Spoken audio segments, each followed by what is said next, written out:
오늘 설교 제목이 왜 성경인가 라고 하는 제목입니다. 부제가 세속적 가치에 맞서는 하나님의 말씀이라고 부제를 제가 정했습니다. 그래서 오늘 설교가 굉장히 딱딱할 수 있어요. 그러나 너무너무 중요한 말씀이기 때문에 다시 한번 우리가 말씀으로 돌아가자는 의미에서 마태복음 강해를 잠깐 중단하고 오늘 이 말씀을 전하려고 합니다.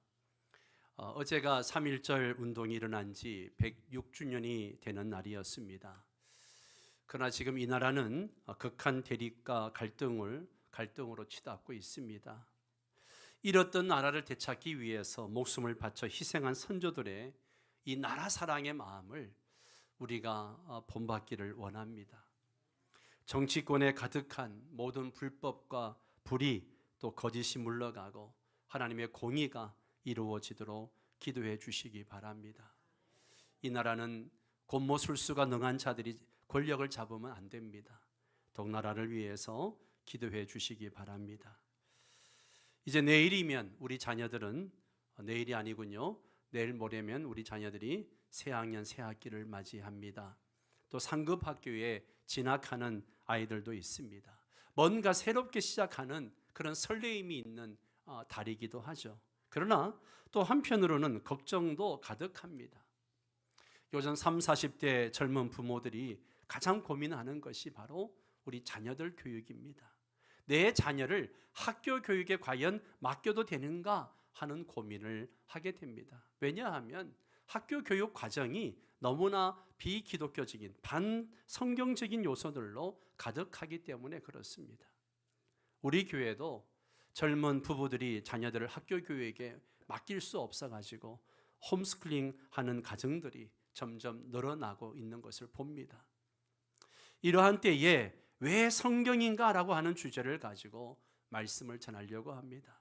왜 우리가 자녀들에게 성경을 가르쳐야 할까요? 왜 우리가 성경 중심의 삶을 살아야 할까요? 여러분, 성경은 하나님의 말씀입니다.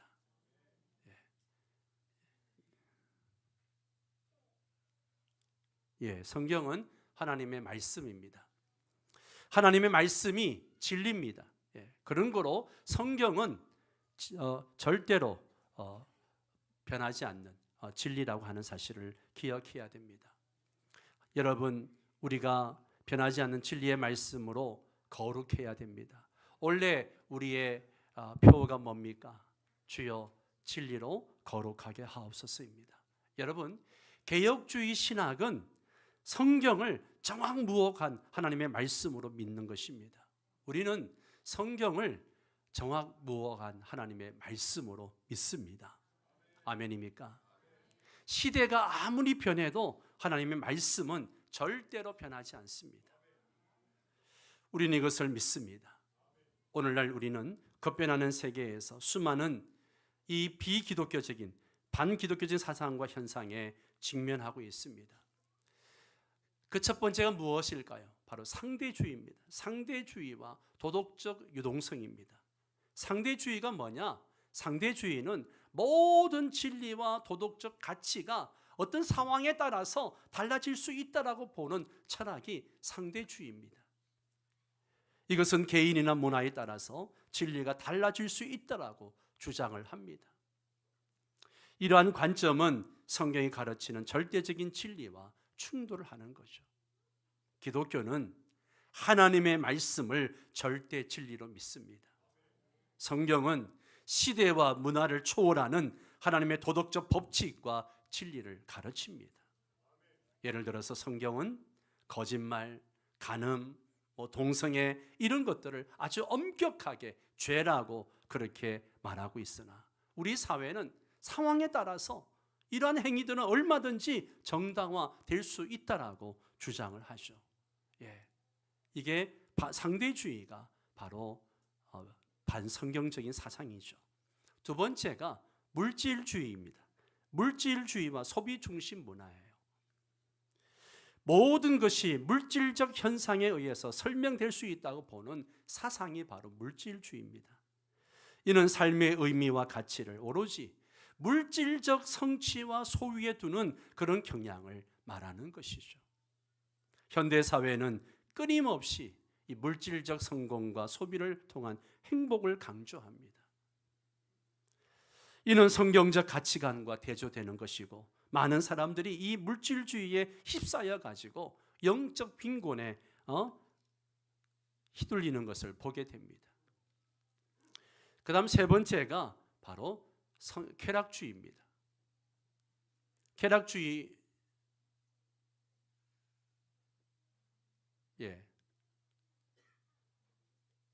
세 번째가 잘못됐습니다. 쾌락주의와 도덕적 경계의 허물어짐이에요. 인간의 최고 목표를 개인적 쾌락이 추구해 두는 철학이 바로 쾌락주의입니다. 즉흥적이고 그리고 자기 만족이고 개인적 욕구주의에 최우선을 두는 거죠. 현대 문화는 성적 자유를 주장을 하죠. 성경이 가르치는 결혼, 또 성적 순결, 이런 것에 대해서 경계를 다 무너뜨리고 있습니다. 그러다 보니까 동거 문화가 확산되어지고 있고, 동성애, 외도, 또 쾌락을 자극하는 마약, 이런 것들이 아주 우리 사회에 만연해지고 있는 것을 보게 됩니다. 이러한 것들은요, 성경적 가르침과 상충하는 그러한 것들이라는 것을 우리는 꼭 기억해야 됩니다. 네 번째가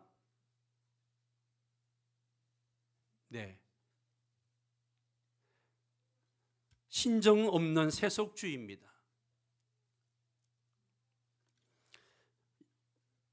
PPT 자막 생각하지 말고 그냥 가도록 하겠습니다. 신정 없는 세속주의. 이 사회와 국가 운영에서 종교적 요소와 신앙을 배제하려는 사상입니다. 이는 공공 영역에서 종교의 영향력을 최소화하자는 주장을 포함합니다. 우리는 지난 팬데믹 시기에 이것을 뼈아프게 경험을 했습니다. 정부와 언론이 여론을 등에 업고 예배를 방해하고 그리고 교회를 탄압했던 것을 우리는 기억합니다. 기독교는 모든 삶의 영역에서 하나님의 주권을 인정합니다. 신앙이 개인적이면서도 공적인 삶에 영향을 미쳐야 한다라고 가르치고 있습니다. 그리고 다섯 번째가 과학과 인간 지성에 우상합니다. 현대 사회는 과학과 인간의 지성이 모든 문제의 해답을 제공할 수 있다라고 믿습니다. 이러한 태도는 때때로 성경적 진리에 대한 믿음을 약화시키고 창조주보다 창조물을 더 높이 평가하는 그런 경향을 낳습니다. 이러한 때일수록 우리에게 하나님의 영감된 말씀, 즉 성경이 왜 필수적인지를 다시 한번 깨닫고 굳건한 믿음의 터 위에 서 있어야 합니다. 이러한 배경 속에서 왜 성경인가? 라는 질문은 그 어느 때보다도 중요한 질문이라고 저는 생각합니다. 성경이 우리 삶에서 왜 중요한지, 그리고 우리가 어떻게 이 반성경적인 시대적 흐름과 맞서야 하는지에 대한 답을 오늘 본문을 통해서 함께 찾아보려고 합니다. 오늘 설교가 굉장히 딱딱할 수 있습니다. 그러나 너무나 중요한 말씀이기에 잘 들어주시기 바랍니다. 먼저 우리가 이 본문을 읽을 때에 역사적 배경을 생각해 볼 필요가 있습니다. 성경을 읽을 때에 역사적 배경을 아는 게 중요합니다. 역사적 배경을 알아야 왜 이 말씀을 그렇게 기록했는지 이해할 수가 있습니다. 디모데후서의 역사적 배경은 어디입니까? 로마입니다. 로마. 바울은 네로 황제 시기에 로마 지하 감옥에 갇혀 있습니다. 그 당시 로마는 어떤 사회였습니까? 바로 다신교 문화입니다. 다신교 문화예요. 당시 로마 제국은 여러 신들을 숭배하는 다신교 사회였습니다. 사람들은 각종 신상과 우상을 경배했습니다. 이러한 종교적 간섭은 하나님의 유일성과 창조 질서에 반하는 아주 그런 요소였습니다. 아주 각종 종교 행위가 성행하면서 하나님의 말씀보다는 인간이 만든 어떤 전통이나 간섭이 우선시되는 분위기가 형성되어졌습니다. 그리고 헬레니즘 문화와 철학의 영향이 컸습니다. 그 당시에 이 철학 스토아 학파라든지 에피쿠로스 학파와 같은 사상은 인간의 이성과 감각을 강조하면서 절대적인 진리보다는 상대적인 가치관을 굉장히 중시했던 그런 철학 사상들입니다. 이런 하나님의 절대적 진리와 창조 질서를 부정하거나 왜곡하는 경향이 있었습니다. 그 다음 사회 도덕과 문화의 타락입니다. 당시 로마 사회에서는 도덕 기준이 유동적으로 변화해서 인간의 쾌락과 사회적 명예를 중시하는 그런 경향이 팽배했습니다. 우리가 알다시피 그 당시 로마는 도덕적 타락이 성적 타락이 극에 달했고 이 당시에 동성애가 아주 굉장히 성행했던 것을 우리는 역사 자료를 통해서 알 수 있습니다. 이런 사회적 분위기는 하나님의 절대적 도덕 기준과는 상반되는 그러한 모습이었습니다. 이런 배경 가운데 바울은 이 디모데 후서를 믿음의 아들 디모데에게 유언처럼 남기면서 성경의 권위와 독특성에 대해서 주장을 하고 있는 것을 보게 됩니다. 우리 함께 15절을 같이 읽도록 하겠습니다. 시작. 또 어려서부터 성경을 알았나니 성경은 능히 너로 하여금 그리스도 예수 안에 있는 믿음으로 말미암아 구원에 이르는 지혜가 있게 하느니라. 아멘, 아멘. 이 15절은 성경의 권위와 독특성에 대해서 말씀을 하고 있습니다. 그 첫 번째는 성경의 영적 권위를 주장하고 있는 거죠. 성경이 단순한 어떤 인간의 지식이나 이론이 아니라는 거예요. 하나님의 권위를 가지고 있음을 강조하고 있습니다. 사랑하는 성도 여러분, 오늘 우리가 읽고 묵상하는 이 말씀은 하나님의 말씀입니다. 그래서 권위가 있는 거예요. 성경은 하나님의 감동으로 쓰여진 책입니다. 이는 성경 전체가 하나님의 진리와 권위를 담고 있어요. 자유주의 신학자들이 얘기하는 것처럼 이 성경책에는 하나님의 말씀도 있다 이것이 아니고요, 성경 전체가 하나님의 말씀입니다. 성경의 권위는 그 내용이 인간의 생각이나 경험에 기반한 것이 아니라 하나님의 계시에 근거하고 있기 때문에 독특한 것입니다. 그렇기 때문에 성경은 모든 인간의 문화, 인간의 역사를 초월해서 적용할 수 있는 유일무이한 그러한 진리의 원천이라는 사실을 기억해야 됩니다. 또 두 번째는 바로 성경의 구원적 역할에 대해서 이야기합니다. 디모데는 어려서부터 어머니와 외할머니로부터 성경을 배우고 알았습니다. 그리고 그 성경이 디모데를 구원에 이를 수 있도록 그렇게 지혜로 이끌었다라고 성경은 말씀하고 있습니다. 이것은 저와 여러분도 마찬가지입니다. 저와 여러분의 구원도 바로 이 하나님의 말씀을 우리가 읽고 묵상하면서 이 성경에서 구원의 길을 찾은 줄 믿습니다. 성경은 단순히 지식을 전달하는 도구가 아닙니다. 영혼을 구원하고 변화시키는 하나님의 도구입니다. 성경은 예수님의 삶과 죽음과 부활을 통해서 우리가 어떻게 구원을 얻을 수 있는지를 분명하게 구원의 길을 우리에게 보여주고 있습니다. 이러한 점에서 성경은 모든 인간에게 필수적인 영적 자원이 되는 것입니다. 그 다음 세 번째로 생각해 볼 것은 성경의 유익에 관한 이야기를 16절에 하고 있습니다. 우리 한번 16절을 같이 읽습니다. 모든 성경은 하나님의 감동으로 된 것으로 교훈과 책망과 바르게 함과 의로 교육하기에 유익하니. 아멘. 자, 이 16절에 무엇이 유익한 것인지 네 가지 유익에 대해서 이야기를 합니다. 첫 번째는 교훈에 유익하다라고 이야기합니다. 성경은 하나님의 진리와 원칙을 우리에게 알려주고 올바른 삶의 방향과 가치관을 세워줍니다.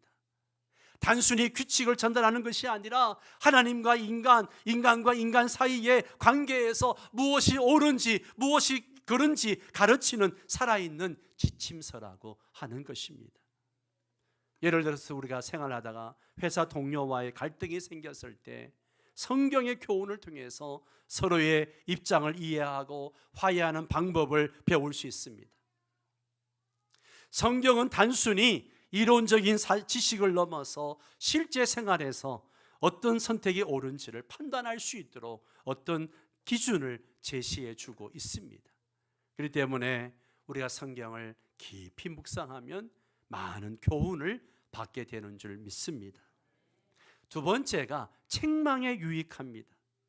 성경은 우리의 잘못된 행동들, 잘못된 생각을 바로잡는 데 필요한 책망을 한다라고 하는 것이죠. 우리가 영적으로 성장하고 죄로부터 돌이킬 수 있도록 돕는 게 바로 하나님의 말씀입니다. 예를 들어서 우리가 부부싸움을 하면 성경은 서로 사랑하라는 책망을 합니다. 거짓말이나 부정직한 행동을 할 때 성경은 거짓말을 버리고 진실을 말하라고 말씀으로 나에게 책망을 합니다. 이 말씀을 듣고 마음의 찔림을 받고 자신의 행동을 돌아보고 잘못을 고치게 되는 경험을 하는 거죠. 이러한 책망은 성도를 온전하게 합니다. 세 번째 유익은 바르게 함입니다. 바르게 함. 바르게 한다는 것은 단순히 잘못을 책망하는 것에 그치지 않고요, 그 잘못된 방향에서 벗어나서 올바른 길로 돌아설 수 있도록 구체적인 방향을 제시하는 것을 얘기합니다. 예를 들어서 어떤 성도가 분노 때문에 친구나 가족들에게 상처를 주었다면 성경은 분노를 더디하라 권면을 통해서 그 성도의 마음과 행동을 바르게 해줍니다. 그 성도는 성경의 가르침을 따라서 자신의 분노를 조절하려고 애를 쓰고 다시 평화로운 관계를 회복하려고 노력할 것입니다. 바르게 하면 어떤 단발적인 그런 수정이 아니라 지속적으로 자신의 삶을 점검하고 또 점검하고 수정해 나갈 수 있는 기준을 제공해 주는 것입니다.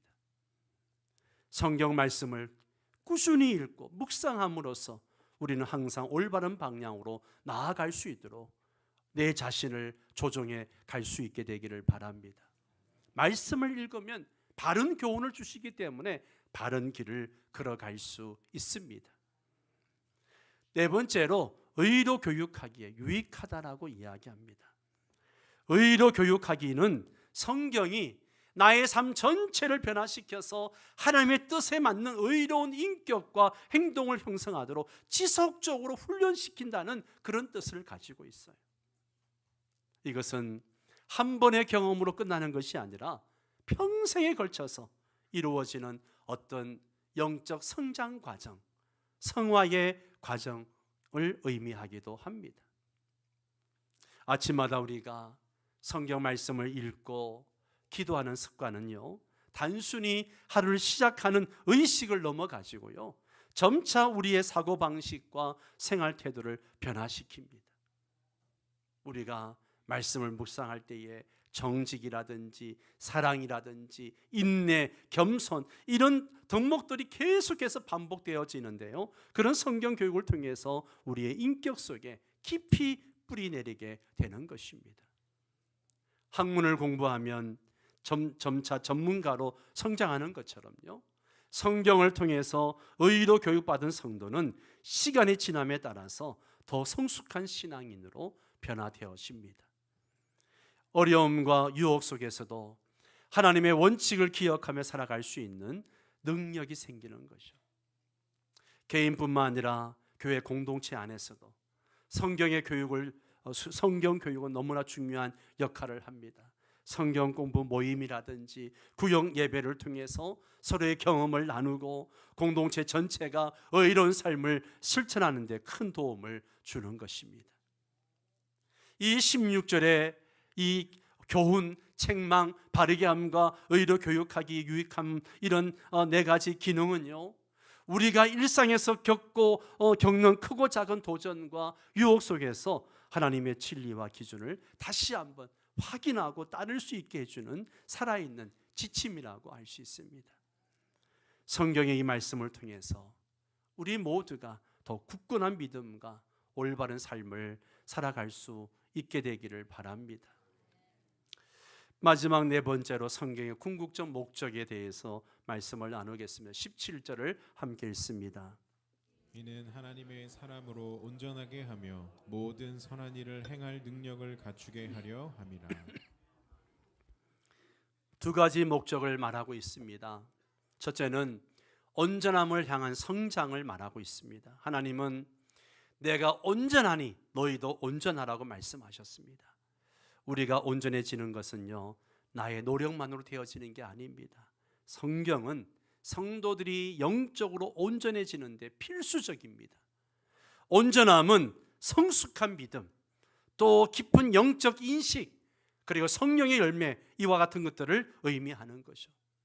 그러기 위해서는 우리는 하나님의 말씀을 통해서 자신의 삶과 행동을 계속해서 점검하고 또 점검하고, 내가 영적 열매를 맺고 있는지, 성령의 열매를 맺고 있는지, 성숙한 믿음으로 가고 있는지 점검하고 점검하고, 그래서 영적으로 성장하도록 노력해야 합니다.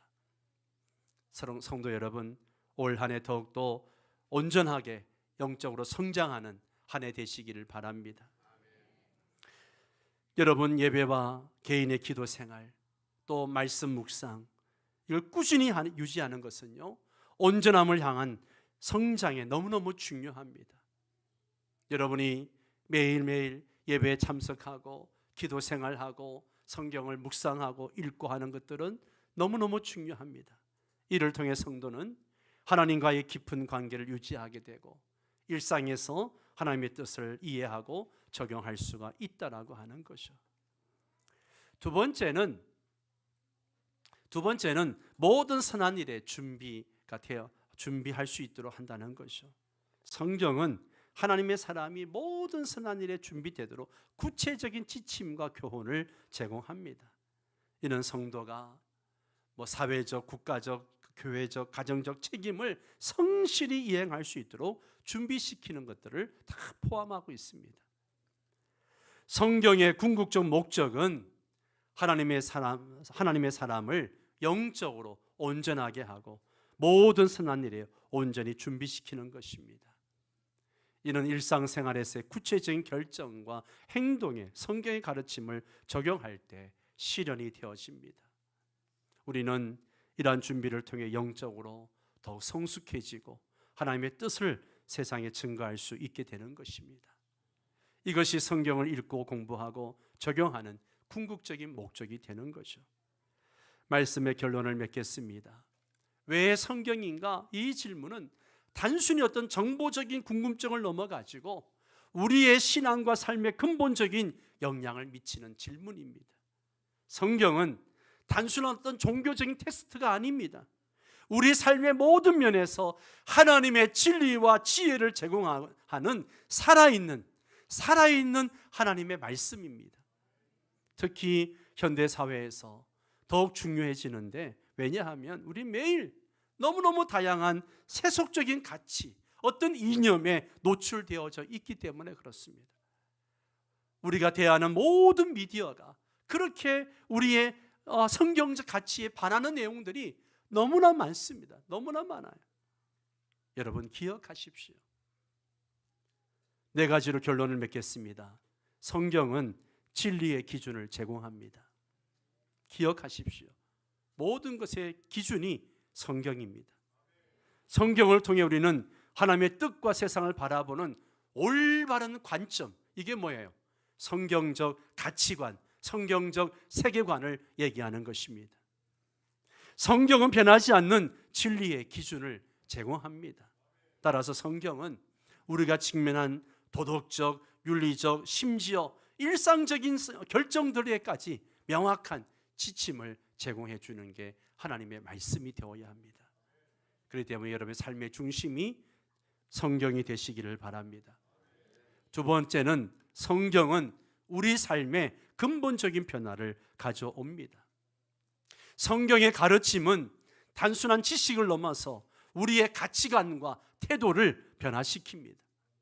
이는 우리가 세상을 대하는 방식을 근본적으로 바꾸며 우리를 더 사랑하고 더 용서하며 더 겸손하게 만들어 줍니다. 이러한 변화는 우리가 영적으로 성장하고 하나님과 더 깊은 관계를 맺도록 돕습니다.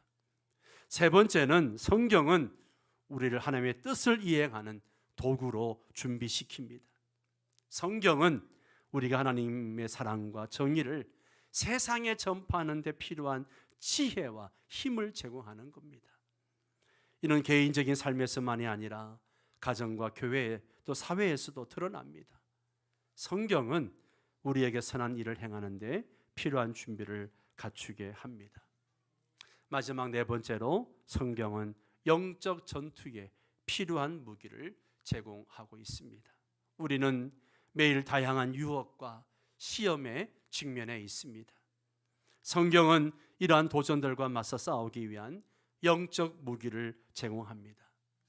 하나님의 말씀은 우리의 믿음을 더욱더 강화하고요, 우리를 악으로부터 보호하고 최종적으로 승리하도록 돕습니다. 결론적으로 성경은 우리의 삶을 하나님의 뜻에 따라 살게 하고 세속적 가치와 대립하는 진리의 원천입니다. 성경을 읽고 묵상하며 적용함으로써 우리는 세상 속에서 하나님의 빛으로 살아갈 수 있습니다. 성경은 단순히 과거의 기록이 아니라 우리의 현재와 미래를 이끄는 영적 나침반과 같은 것입니다. 그렇기 때문에 우리는 이 성경을 소중히 여겨야 합니다. 이 성경의 가르침에 우린 귀를 기울여야 합니다. 우리의 삶을 성경에 근거해서 세우고 세속적인 그런 가치가 아닌 하나님의 말씀에 충실하게 살아가는 그런 성도들 되어져서 주여 진리로 거룩하게 하옵소서, 이 표처럼 우리가 거룩하게 되어지는 그런 삶을 살아가는 성도 여러분 되시기를 주의 이름으로 축원합니다.